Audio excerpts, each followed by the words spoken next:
very happy Friday to you. Thanks for joining us tonight on Up North Live Unscripted. Well, usually we talk about the calm before the storm. We don't really have a storm in the forecast, but we do have a lot of cold temperatures. So, Joe, tonight we're talking about the warmth before the cold. Yeah. I mean, walk out right now. It's still 40 degrees here, at least. Yeah. So enjoy the balmy weather while it lasts here. It was a warm I don't want to say warm, but it was a warmer day today, right, Maya? Right. It felt like it. But very windy, and we can still hear that wind right now in our studio. Yeah, it is windy. The wind's out of the south still, but once we get past midnight now, we're going to turn that wind completely around out of the northwest late tonight, and then that will start bringing in the cold air that we've been talking about, well, since last Friday, that this was on the way. So we'll take a look at that. Of course, with that being the case, Maya, we're going to kick up some lake effect snow. We'll take a look at how much over the next couple of days, and just how cold it's going to get. More on that a little later. All right. Thank you, Joe. Our top story tonight is a story that I was working on today after learning a pretty startling statistic from the Michigan Department of Environment, Great Lakes, and Energy. So according to Eagle, 1 in 4 Michigan homes has high levels of radon. And as I'll talk about more in my story, radon can be very dangerous, can cause some very significant health impacts. So I wanted to know, how common is it around certain areas around northern Michigan, and how you can take certain steps to protect yourself and your family from radon exposure. So I talked with the environmental health director in Grand Traverse County to get some answers for you. It's known as the silent killer. Radon forms from decayed radium in the ground. So radium comes from uranium, which is a naturally occurring mineral. And as that decays, it produces radium, and then it off-gases into radon gas that can come into houses. And it could be in your house right now, and you might not even know. That's why it's kind of a big concern. It's because you can't smell it or see it. The only way to know if it is in your home is to test. It's a naturally occurring gas that can be deadly. It's the second leading cause of lung cancer and can cause death. The EPA estimates radon causes about 21,000 lung cancer deaths in the U.S. each year. The longer the period and the higher the exposure, then the more likelihood of causing cancers. Which is why Brent Wheat, the environmental health director for Grand Traverse County, says testing is crucial. The state recommends that testing should be done every 2 years. Did you catch that? Wheat said the state recommends testing be done every 2 years. So the state recommends this, but it's not mandated? It's not a mandated program. Wheat says about 10 to 20% of homes in the county test above the recommended level of radon. But those are only people who are testing. And since it's not mandated, it could be a bigger problem. I guess it could be. Eagle has an interactive map online that shows the average radon level by zip code based on test kits through the Eagle Radon program. But we don't recommend just basing it on that, because while your neighbor could have really high results, your house could be really low. So again, the best thing that you can do to protect yourself and your family is to get an at-home test kit. If you want to live in an environment that could potentially be dangerous, you can do that. We're not going to stop you. But it's always good just to be on the safe side to test, so you know if you have something to be concerned about or not. And January is National Radon Action Month, so many county health departments are offering free radon tests. So just call your county health department, see if they are offering them. I know at Grand Traverse County Health Department, you can get a free test kit by donating a non-perishable food item right now. Other times of the year, they are $10. But test results can usually take about 2 to 4 weeks to come back. And if your results do come back high, the health department recommends testing again just to make sure those results are true, because mitigation can be very expensive. And again, if you have any questions about any of this, just contact your local health department. So we are still going to talk about safety, but in a bit of a different way. Of course, big weekend for Detroit Lions sports fans and for the city of Detroit as we count down the minutes until the number 1 seed Detroit Lions go head-to-head against the Commanders Saturday in that playoff game. Police are busy making sure everyone will be safe in downtown Detroit. So hundreds of thousands of people are expected to be in Detroit this weekend. And police say they're going to use a multi-layered approach to keep people safe. So with the auto show still ongoing and the Pistons in action, they'll be ramping up staff using mobile command posts, undercover officers, helicopters, and the partnership Detroit Police Department says it has relied on for years. City of Detroit hosts events all the time. We're not new to this. We hosted the NFL draft last year with 800,000 guests. And how we've done this is these partnerships, state, local, federal. And we're taking those resources, these partnerships, and we're going to ensure a safe event Saturday. And police are warning fans to pack their patience ahead of what's expected to be a very busy weekend with probably a lot of traffic downtown. So they're asking folks to just budget plenty of time to get where you're going. And of course, cheer on the Lions. Now, one person who will be in downtown Detroit cheering on the Lions this weekend is Matt Saltesiak. He is actually the host of the Not the Same Old Lions podcast, and he's joining us live now. Hey, Matt. Hey, Maya, thanks for having me. Of course. How are you feeling the day before all the excitement? I'm ready to get down there. I've been waiting all week for this, and it's kind of nice that it's a Saturday game instead of a Sunday, so we have one less day to wait. Absolutely, and you'll be one of the hundreds of thousands of people in downtown Detroit. Have you been down there for a playoff game before? Yeah, actually, my wife and I went down to the Rams playoff game a year ago, the first playoff game in Detroit in like 35 years. It was a phenomenal experience. I was there as well. So yes, I can back you up on that. That was definitely one of the best moments of my life. That was amazing. So you obviously host this Lions podcast. You know a lot about the team. What are you expecting we'll see tomorrow?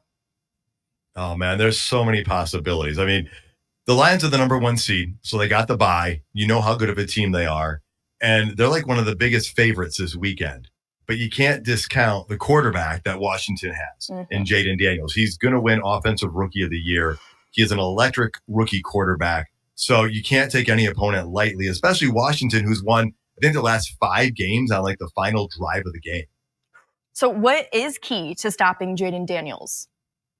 Well, I think the first thing is you just keep him off the field, right? If the Lions can run the ball, David Montgomery's coming back this week. Jahmyr Gibbs has excelled in the last few weeks beyond what he was doing even earlier in the season, which was already great. So if the Lions can get some long drives together on offense, that'll keep Daniels off the field. That's the first thing. And then if he does move the ball up and down the field with the help of his teammates, is that red zone defense by the Lions. It was stellar against the Vikings in the final week of the season to clinch the division. If those two things show up, the Lions are going to be really difficult to beat this weekend. So do you have any score predictions? Oh, score predictions. It could be all over the place. I'm expecting the Lions offense to put up probably 31 points or so. I think they're that capable. It's kind of a threshold that you've seen them do a lot this season. And, but I'm not going to discount Washington. They could do anything. I think turnovers could be a key in this game as well. I am picking the Lions to win the game. I think most people are. I'm expecting a good game, but I do expect the Lions to win.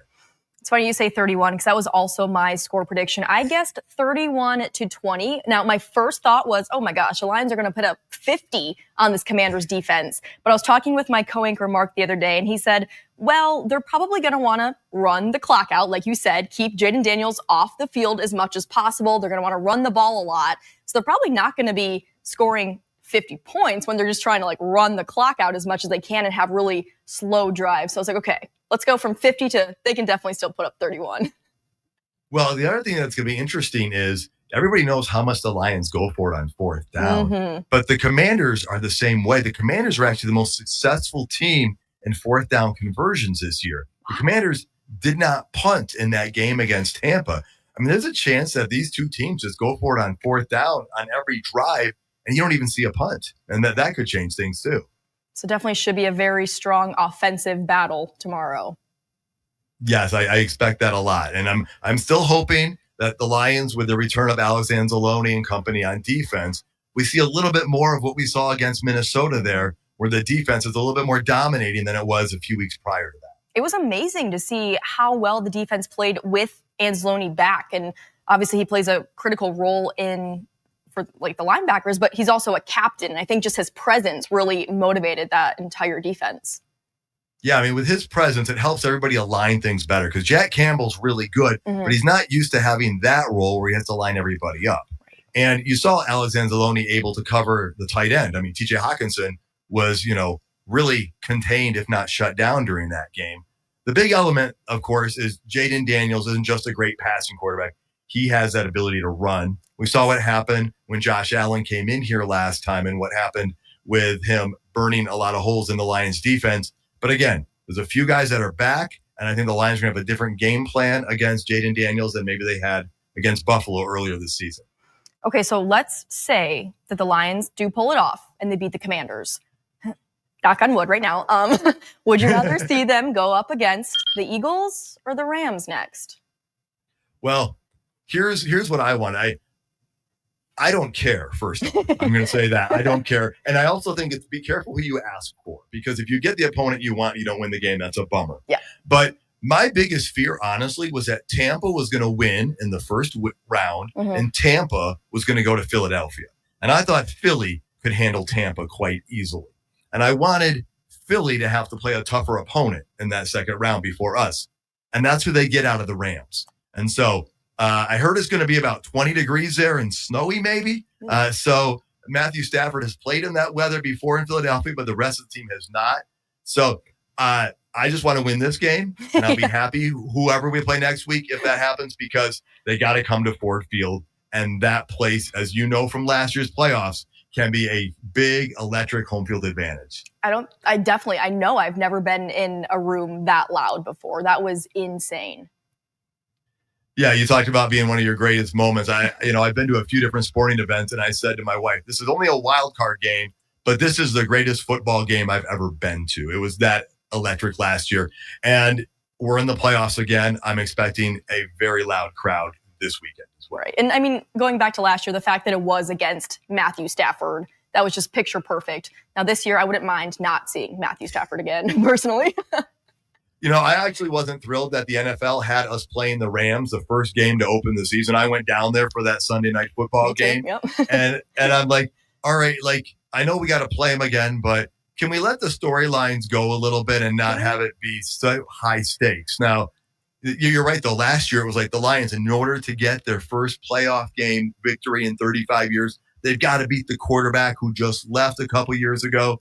And it was going to hurt that much more if it didn't happen last year. And so it was nice to take care of that, put it to bed. Again, whether it's Matthew Stafford and company or Jalen Hurts and company, I just want to win this week and get to next week. Exactly. That'd be a phenomenal opportunity. Anything else, Matt, you want to mention about your predictions or just like how excited you are about tomorrow's game? Anything like that?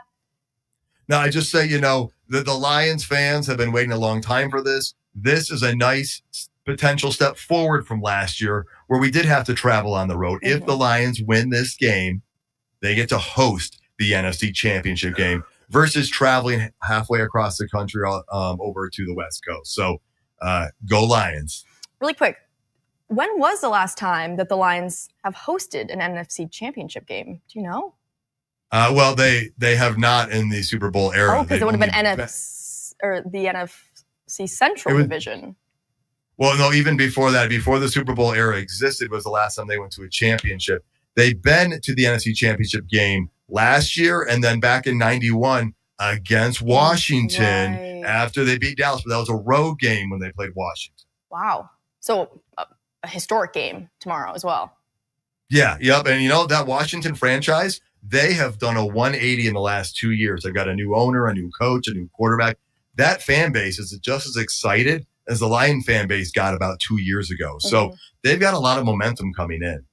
Exciting stuff, Matt. Well, thank you so much for joining us tonight on Unscripted. Have so much fun at the game tomorrow, and go Lions. Okay, so you folks heard my score prediction. I'm actually pretty bad at giving those score predictions. If you recall, during our 5 o'clock show, before every Sunday, Mark and I will talk about the game and I'll give my predictions. I'm usually really far off, so I'm not expecting to be super close with my 31-20. You never know. But let's take a look at our question of the day. We want to know what your prediction for this game is. So scan the QR code on your screen right now. That'll take you to our website where you can vote. And we have a few different options. So do you think the Lions will win by 7+? Will they win by less than 7? Will they lose by 7+, or will they lose by less than 7?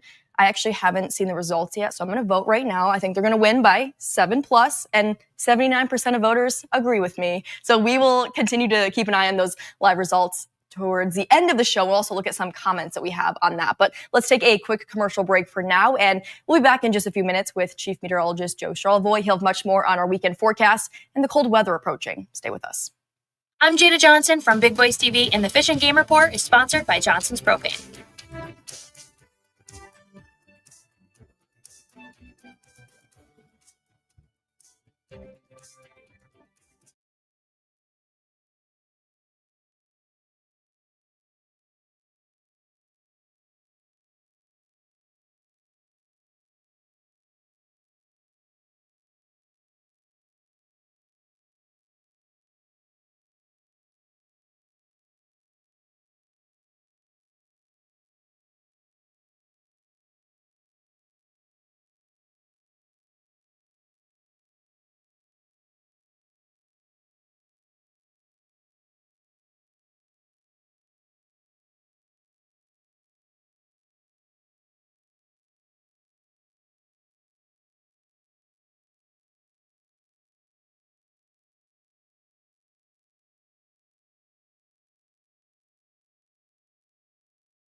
Well, the cold weather is approaching. We've been talking about it for a week now, but right now it is still pretty warm. We're seeing upper 30s and even low 40s in some areas. So, Joe, when will we really start to feel those temperatures drop?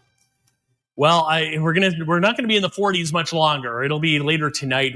But it's gonna kind of be a slow decline. Okay. We'll drop into the 20s by morning, and then teens by tomorrow afternoon, and then single digits by Sunday, and then hopefully that'll be about where we stay. Going ahead here. Take a look though. It's still, outside of our station, 43. That's the Traverse City area. That's actually at the airport, Cherry Capital Airport. Pellston, Charlevoix, Frankfort, Ludington in the 40s, and then the rest of northern Michigan generally in the 30s. You have to head to Rogers City. That's a cool spot, but still about freezing, where the temperature right now is sitting at 34. It's been a breezy day today, and take a look at the direction of the wind. The arrows, for the most part, they are out of the south. So we've had a south-southwest wind. It's been breezy. And that south wind is why we have warmed up out ahead of an approaching cold front. But notice the temperatures upstream. We expand the view here. Marquette is still at 30, but you have to get to the other side of Lake Superior. Northern Minnesota, International Falls is at 15 along with Fargo. Pickle Lake's at 9 up there in Canada, and Winnipeg at 10. That's what's kind of heading our way. And if you're wondering where that front is right now, there it is. So the red line, that's a warm front. That's why we're in the 40s. And then behind that, we have kind of a double-barreled cold front working through here. And there is actually a little rain and snow out ahead of that. Here's radar right now. And again, with 40s, it is rain in some areas. This is not very heavy. it's fairly light. And, a viewer, Maya wrote in wondering about this freezing up tonight. It's a good question. The roads could be a little slippery because we're going to have this little band of rain and some snow crossing through. There's a closer look at that. The white and purples are snow. And then, of course, green is where we do have a little bit of that rain kind of inching into the area. Here's what we're expecting moving ahead. This front will pass through. You can kind of follow it, the green line there. That's our cold front. We'll head into the morning. By this time, cold enough for some snow showers. I really don't think a lot of snow tomorrow. There'll be a little bit of lake effect snow at times, but then this will become more established Saturday night into Sunday right there as this cold air works over the Great Lakes. So through the next 24 hours, we're talking maybe an inch or two in the snow belts, and then a bit more then as these bands again become more established Saturday night through Sunday. In the typical snow belt areas, we'll see the bulk of that snowfall. And it'll be a powdery type snow. There's the cold. There it is dumping on us Monday into Tuesday, and then it'll sort of retreat. And again, we are looking at that cold stretch coming in. Here's our extended forecast. We have weather warn days just for the degree of the cold, Monday and Tuesday. And that's what we're looking at. So Sunday, Monday, Tuesday, the 3 coldest days. Away from the snow belts, you probably get some sunshine peeking through. It's not going to be all that warm, but you get the idea. And then after that, we do get later next week, Maya, back into the 20s at least. And even though it won't be that warm, just having some sunshine when it's in the single digits will be nice. It's a nice treat, Absolutely. for sure. Thank you, Joe. We're going to take one more quick break, but we'll be right back with our latest Jimmy John Sports Corner from Sports Director Harrison Beebe. That's next.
I had always heard of all these wrestlers and how they would fight through, and I thought it was just the craziest sport to be a part of. I had a lot of friends in it, and they eventually convinced me to join. It used to be a very small sport that no one really cared about, and now it's probably one of the most popular sports in the school. Just tell me just what that was like to, at a high school level, rebuild the Viking wrestling program. It was amazing being a part of the youth level, because I don't think Cadillac ever had a youth feeder program. That was the start of it. This is exactly why we did it. Why a lot of these coaches and these parents, that was the idea. So later on we could be a school funded sport. You got the first win over Gaylord, from what's being reported, the first dual win of Gaylord by anybody in the Big North Conference in about 20 years. As I came in as a freshman, Gaylord almost seemed like an impossible hurdle. And now being able to compete with these high-level teams and even beat Gaylord was just monumental for me. I think it's really opened my eyes to how good this program's changed. I understand you guys have a Beat Gaylord sign in the practice room there. What was it like to walk into that room today and to look at that sign? It was, I ain't gonna lie, it's gone. We're moving on. It's just a stepping stone is what it was. And our goals are other places. We have more to accomplish. It's not just, that's one step, one piece of the puzzle, and we're not done. So it's win the Big North.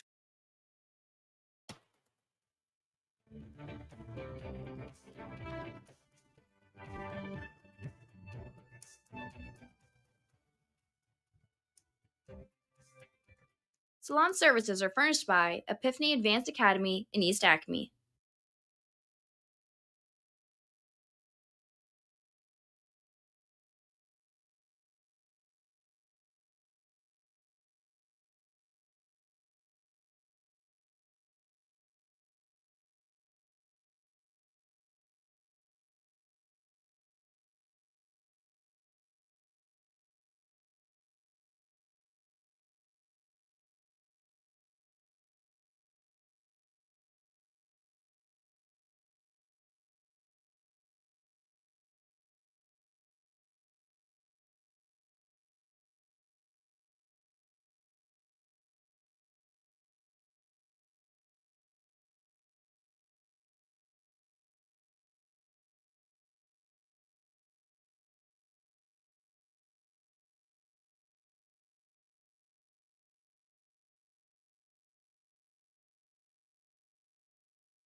Well, tomorrow is the day the Lions will be welcoming Jaden Daniels and the Commanders to Ford Field for the playoff game. So we want to know what your predictions for that game are. You can see all the results on your screen right now. Majority of voters, 78%, think that the Lions will win by 7. 15% say they'll win by less than 7. And we don't need to talk about the 3 and 4% that think the Lions are going to lose. But we have so many comments on our Facebook post. I don't have time to read all of them, but John says Lions by 1,000,000.